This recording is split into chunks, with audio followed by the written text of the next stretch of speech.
अलीज़ा अच्छी बच्ची है, कोई काम गलत होता है तो ये सबको समझाती है। अलीज़ा अच्छी बच्ची है, ये सबके काम आती है, अच्छी बातें सिखाती है, छोटे मोटे बातें बड़ी ये अक्सर ही कर जाती है। अलीज़ा अच्छी बच्ची है। आज मैं आपको हज़रत मूसा अलैहिस्सलाम का वाक़या सुनाती हूँ। हज़रत मूसा अलैहिस्सलाम बकरियाँ पालते थे।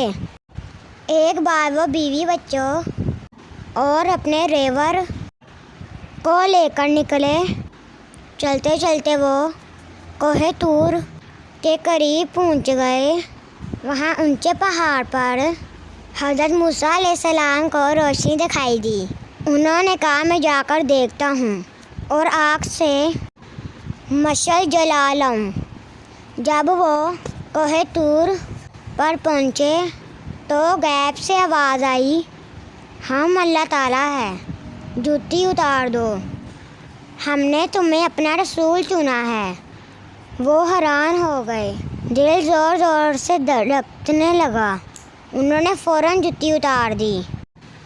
अल्लाह ने हुक्म दिया, मिस्र जाओ और फ़िरौन को नरमी से समझाओ कि हमारा हुक्म माने और सरखर्शी ना करे। अपने भाई हारून अलैहिस्सलाम को भी साथ ले लो। अल्लाह ने हज़रत मूसा अलैहिस्सलाम को अपनी निशानी के तौर पर कई मोजज़े भी अता फरमाए।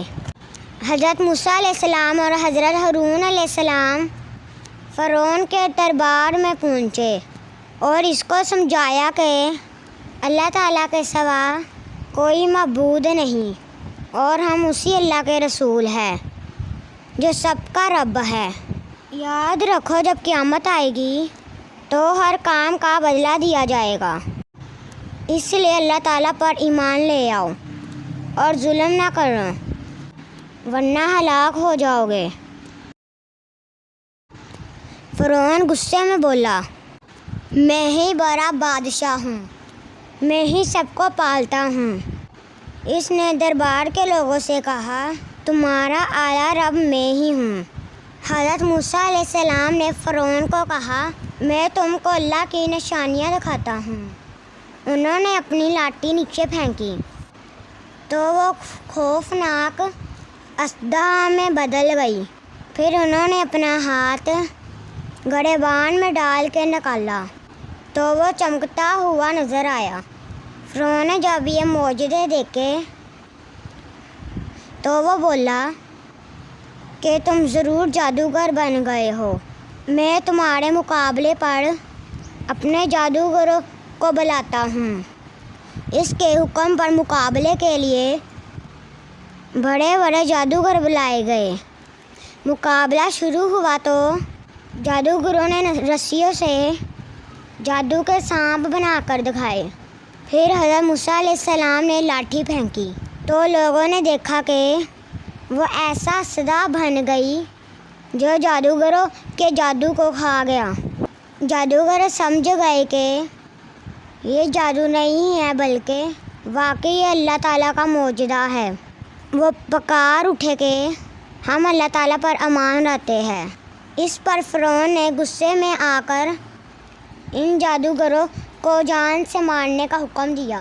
फ़िरौन ने कौम बनी इसराइल पर जुल्म की इंतहा कर दी तो अल्लाह ताला ने हज़रत मूसा अलैहिस्सलाम को हुक्म दिया कि अपनी कौम को लेकर मिस्र से हिजरत कर जाए।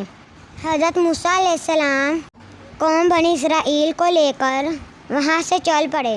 फ़िरौन इनके पीछे हमला करने निकल पड़ा। बनी इसराइल समुंदर के मगरबी किनारे पहुँचे तो पीछे फ़िरौन की फ़ौज दिखाई दी। हज़रत मूसा अलैहिस्सलाम ने कहा, फ़िक्र ना करो, अल्लाह मेरे साथ है। हज़रत मूसा अलैहिस्सलाम ने अल्लाह के हुक्म से अपना आसा पानी पर मारा तो समुंदर दो हिस्सों पे बट गया और दरमियान में रास्ता बन गया। बनी इसराइल कौम इस रास्ते से गुजरती चली गई। جیسے ہی یہ لوگ پار پہنچے، فرعون کی فوج بھی مغربی کنارے آ گئی۔ فرعون نے فوج کو حکم دیا کہ اسی راستے پہ آگے بڑھو اور ان لوگوں کو پکڑ لو۔ فرعون اور اس کے سپاہی جب سمندر کے عین درمیان پہنچے تو اللہ کے حکم سے سمندر میں بنا ہوا راستہ ختم ہو گیا۔ فرعون اور اس کی فوج سمندر میں ڈوب گئی۔ کچھ سال پہلے سمندر سے ایک ہزاروں سال پرانی لاش ملی۔ کچھ لوگ کہتے ہیں کہ یہ اسی فرعون کی لاش ہے، کیونکہ اللہ تعالیٰ نے فرمایا ہے کہ ہم نے فرعون کو لوگوں کے لیے عبرت کی نشانی بنایا۔ اب یہ لاش مصر کے شہر قاہرہ کے عجائب گھر میں نمائش کے لیے رکھی ہے۔ ٹھیک ہے بچوں، آپ سب نے واقعہ یاد رکھنا ہے اور دوسروں کو بھی سنائے۔ اچھی باتیں بتانا بھی صدقہ ہوتا ہے۔